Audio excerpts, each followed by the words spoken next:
This week on Physio Foundations, I'm talking to the one and only Ebonie Rio about her career pathway from physiotherapy student to being an internationally recognised practitioner, educator and researcher.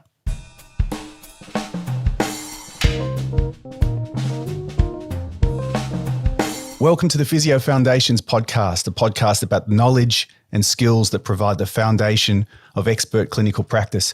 I'm your host, Luke Perraton from Monash Uni Physiotherapy and Perraton Physio. And this week I'm talking to none other than Ebonie Rio from La Trobe University. So Ebonie will be really well known to many of you already as a world-leading researcher with many highly cited and highly discussed papers in the area of tendinopathy and pain. Ebonie's also a physio educator, so she's taught on many courses for clinicians alongside other well-known tendinopathy educators and researchers. And she also does university teaching. She teaches in a number of physio courses, including with us at Monash Uni and at La Trobe University where she's based.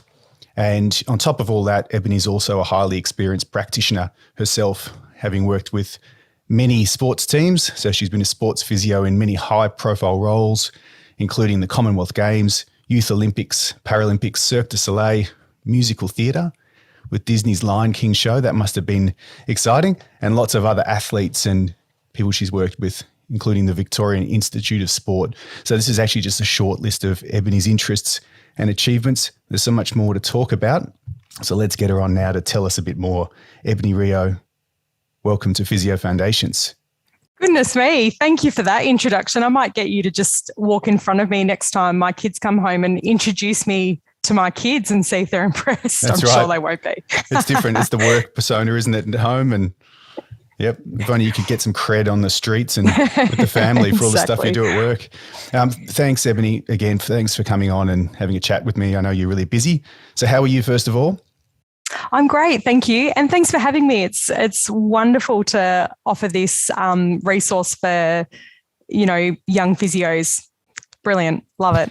Yeah, and as I was saying just to you in the chat before we go on, before we press the record button, I mean, the purpose of this podcast is career, personal development for not only physio students or early career physios, but anyone who's interested. And, we're exploring that foundation of expertise from it could be as specific as the knowledge and skills that you think are really important for assessment or a treatment or managing people, or all the way through to just the pathway you've walked and, career mentoring. So, I mean, you're already really well known to a lot of listeners. And did I miss anything in my intro? And can you perhaps tell us a little bit more about yourself and what you do and where you've worked and where you're currently based? Perhaps anything I've missed? Sure. So I'm currently super lucky. I spread my time across being a physio and working in research and doing some teaching. And I think I'm a little bit like the kid on the taco ad, like, why can't I have it all? Because I don't want to choose just one. I love being a physio, but I think I'm a better physio for doing the research and the teaching, and especially the teaching and the student mentorship, because man, they don't let you get away with anything because they've read the latest papers. So they keep you on your game, which is actually fantastic. I work at the Australian Ballet at the moment and the Victorian Institute of Sport, which are two amazing organisations with amazing clinicians and athletes and dancers. And I'm so privileged. I learn so much. And as you said, I work at La Trobe and then do some other little bits and pieces, teaching in and around. But yeah, that's me. How is working with dancers compared to other athletes? Is that new for you? You've done some work with Cirque du Soleil and you've done your musical theatre. How does it differ from court and sport athletes, and how's it winter sport? Yeah, no, it's a really good point. So I've consulted for Cirque, but I never actually travelled with them. So Charlotte did some wonderful stuff with Cirque, but I travelled with the Lion King for 18 months, which was amazing. And that was a mix of performers, dancers and singers and lots of different roles and cast and crew. And that was a wonderful way of jumping into the fire. The dancers at the Australian Ballet are amazing. They have the most incredible knowledge of anatomy, and they'll often, come in and tell you exactly what's wrong. They're brilliant, and they're beautiful at what they do. They work incredibly hard. They're some of the strongest athletes that I work with. So it's this perception that they're just very bendy. They're very bendy, but exceptionally strong, which allows them to, go through those ranges of motion and stay safe. They're so different from the winter sport athletes. So, the bobsleigh athletes compared to, the aerials. That's one of the things that's so great about being a physio is there's just so many avenues, even within sport, but even within physio. I like to say to new grads, if you don't like your job, change your job. You don't have to change your career because there's just so many wonderful avenues for physio to keep you interested. Yeah, and that's what I want to explore. So how did you first get interested in being a physio? And I guess I want to take listeners to that journey of you being a sports physio rather than just talk about all the achievements and things you've done. And that's interesting, but it's more how you got there. So I was thinking about this morning. I don't know why I was thinking about this, but I had a very, let's call it, balanced attitude to life in year 11 and year 12. So I didn't study like a nerd. I played a ton of basketball. I did a ton of sport. And so my oldest son's just been given his first lot of homework and he's trying to work out when he's going to fit it in. And that was sort of me growing up because I would prioritize, Monday night I've got basketball training. Can I squeeze in any homework? So, and I also didn't know what I wanted to do. And so when I left year 12, I went into a Bachelor of Applied Science at Deakin in human movement. And that was actually fantastic because I learned the fundamentals of exercise prescription and motor control and physiology. So I actually don't regret it, even though it was an extra 3 years and, a big HECS bill. And then after I finished, I applied for physio, and back then you had to do the full degree. There was no master's sort of pathway into the qualification. So I did the full 4-year degree and I got 1 credit. So my entire undergraduate gave me 1 credit into physiology. But again, I don't regret it because the anatomy and the level of detail, I didn't have that in applied science. So that was great. And I remember someone gave us a lecture when we first started and said, everyone wants to do sport, don't do sport, pick something else. And I thought, bugger you, I'll do sport if I want to do sport. Like, what a ridiculous thing to tell young physio students. Like, oh, don't strive for the thing you might be really passionate about. I disagree. Strive for exactly what you're passionate about. Be open to other things. I loved neuro. I could easily have done neuro. And I think that's why I circle back to some of the neuroscience now with my research because I'm a little bit of a neuro nerd. So I did physio, did my undergraduate at La Trobe, and then back then no one really went straight into private practice. It's quite different. We didn't have a lot of exposure into private practice. It was very hospital focused. So I worked at Monash Medical Centre as a rotating new grad, which was fantastic. I learned so much. But I sort of wanted to know what else was out there. And so I just started putting my finger in little pies. So I volunteered with Victorian Gymnastics with Wendy Brabon, actually.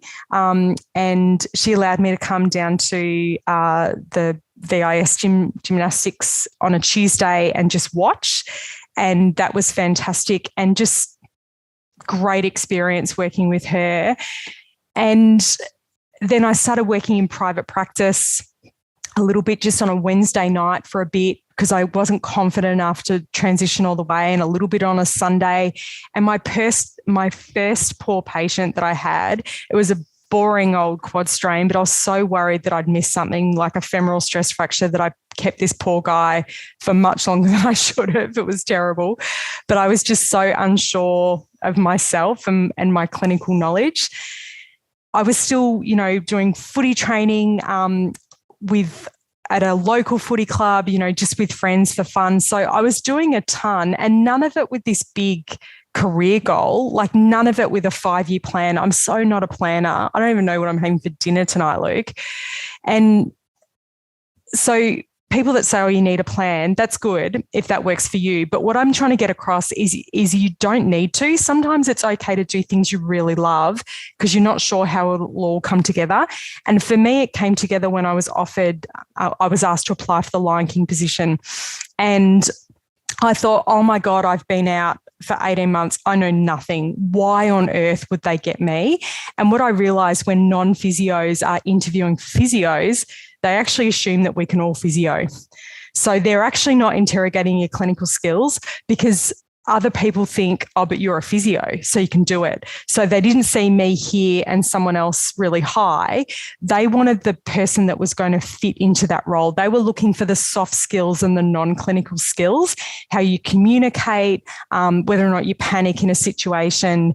That's what they were looking for. And I realized that working in a footy club meant that they knew I could handle trauma situations, big groups, prioritize. Working at the gymnastics, they realized I could work with bendy people and high forces. So everything I'd done, they actually saw the skills. So it wasn't that, oh, you've never worked in musical theatre before, you won't have a clue. They actually saw that I could transfer those skills. So I did that for 18 months. It was amazing. We did Melbourne and Shanghai. And then at the end of that, I applied for the postgrad scholar position up at AIS. And it was the third time I'd applied. I'd been unsuccessful twice. And I thought, I'm not applying again. And I got it. And so I went up to Canberra with the amazing Professor Craig Perraton.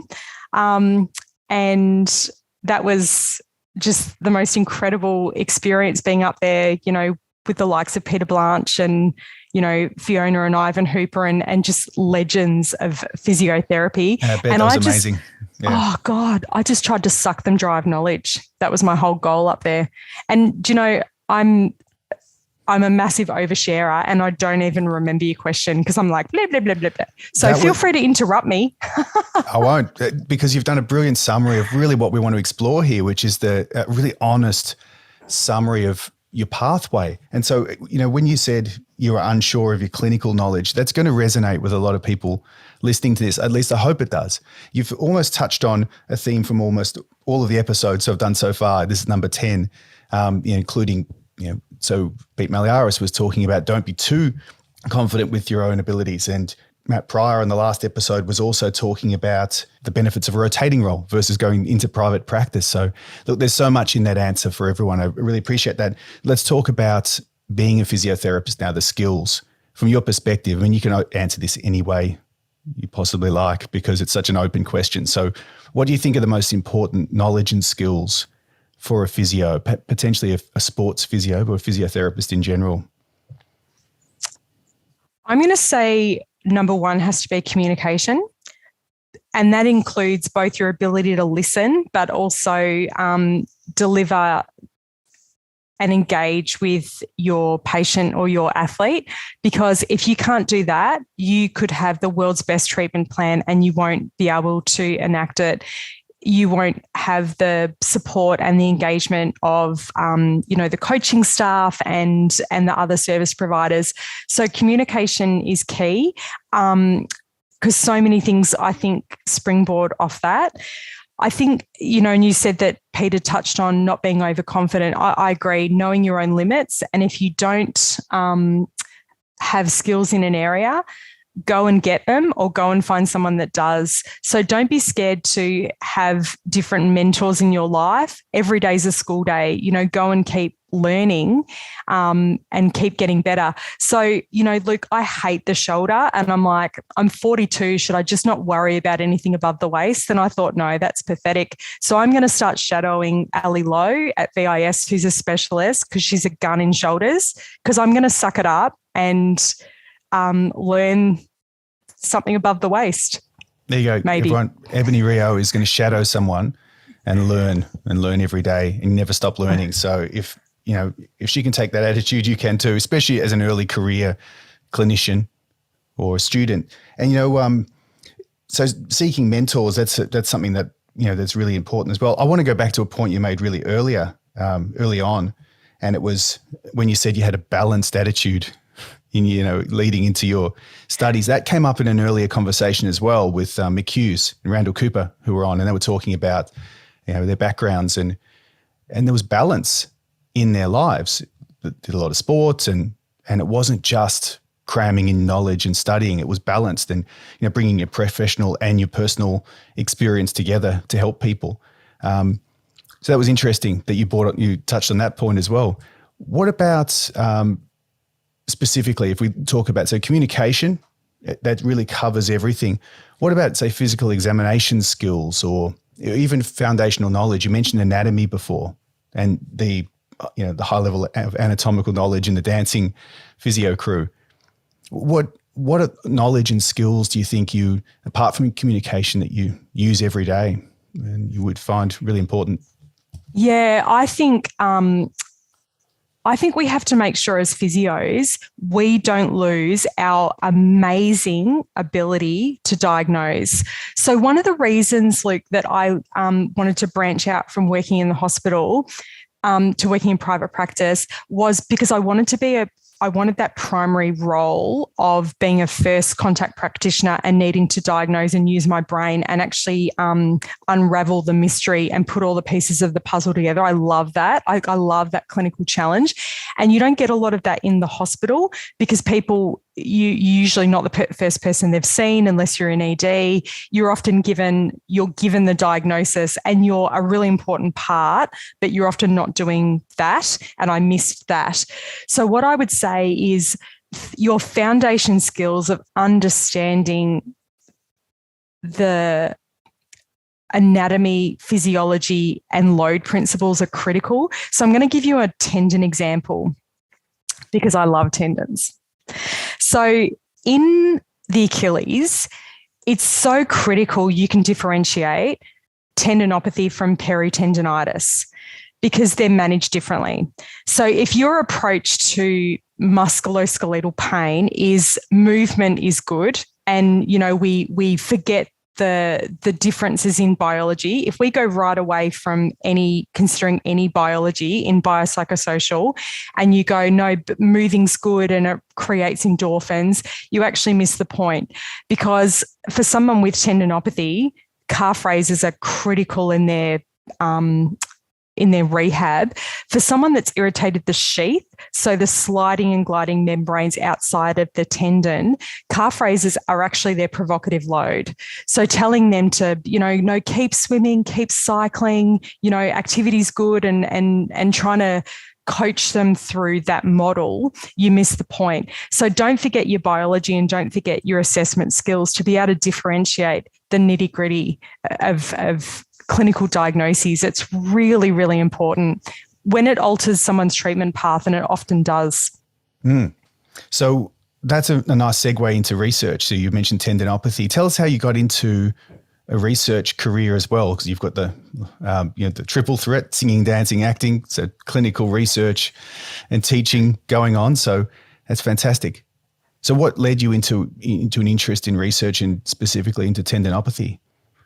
So in La Trobe back in the day, I won't tell you what year, but honours was embedded into the undergrad program. So you started in second year, and I only applied for honours because my two best friends were really smart and I worked really hard to keep up with them, and they were going to apply for honours. So I just applied and we all got in, and I was put with Professor Jill Cook, and we were doing an intervention, nothing to do with tendons. We were doing an intervention program to reduce injuries in junior football, so in the EFL.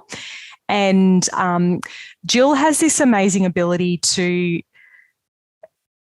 get a lot out of you and make you realise or not realise how much you're doing until you've done it. So I ended up with 2 years of data collection, 781 people in my honours project.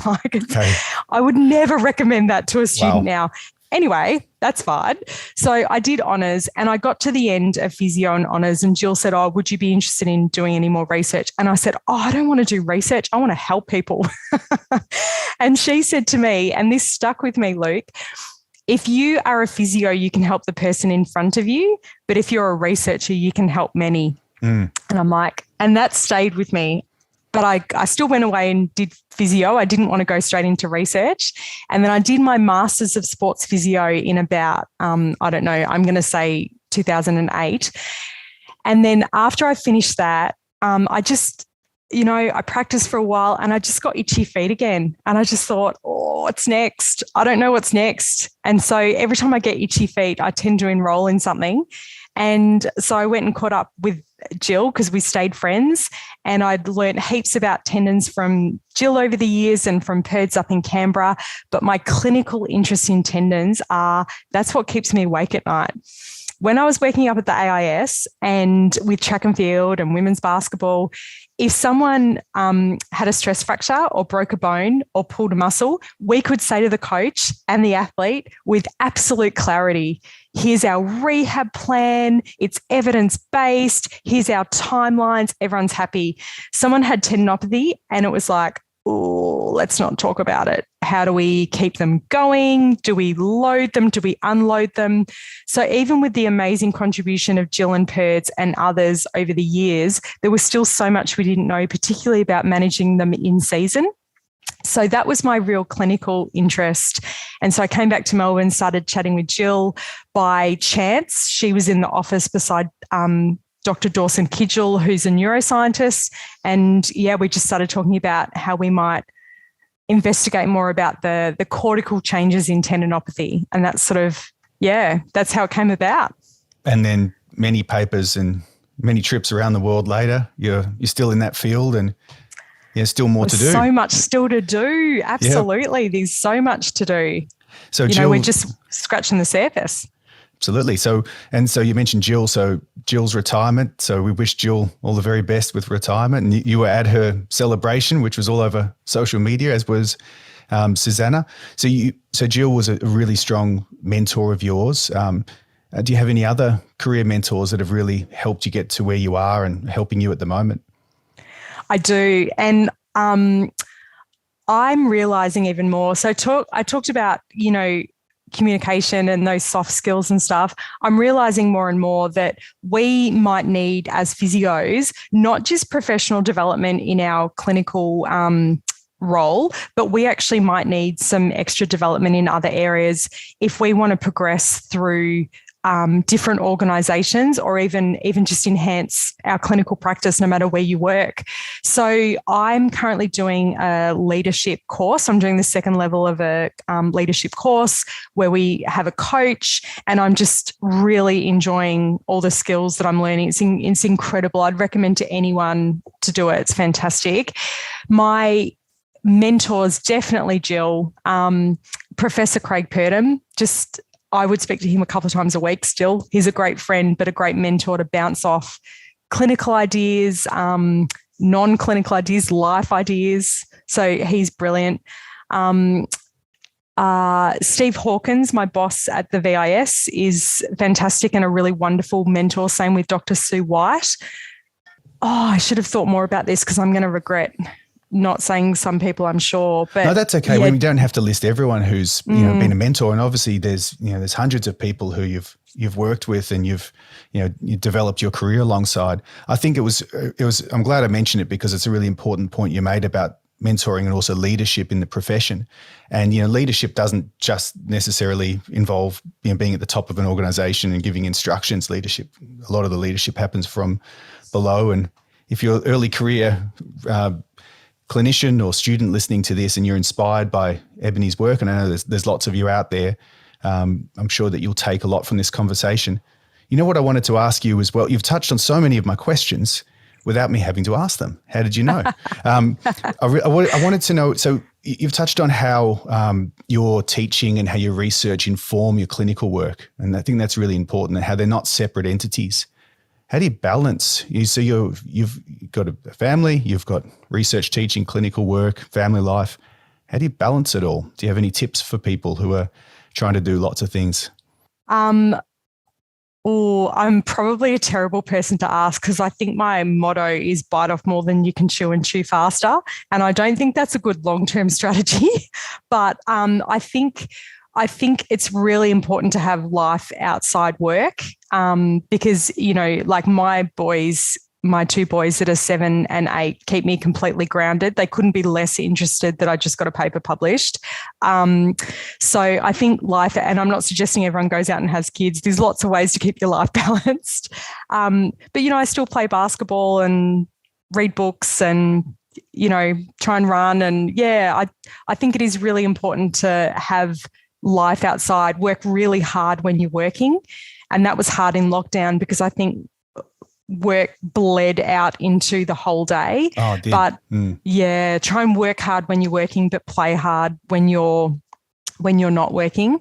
And don't be afraid to delegate or tell people you can't get that done, or people will have more respect for that than, just not getting back to them at all. Sometimes we don't like having those challenging conversations, but they're worse because people will have their own internal dialogue as to why you haven't done that. And it might be completely inaccurate, but they'll be running a story in their head.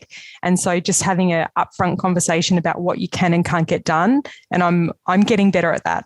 That's good advice for me personally, and I'm sure a lot of other people listening to this as well. Let's leave part 1 here because I've booked you in for part 2, and we're going to explore research. So if we've talked about your foundations and really what sets you up for, being in the position you're in, it's a really good position to then really talk and get into the weeds on tendinopathy and pain research and in the comfort zone, in the hitting zone. So Ebonie Rio, thanks very much for coming on Physio Foundations, and listeners, stay tuned for part 2. Thank you.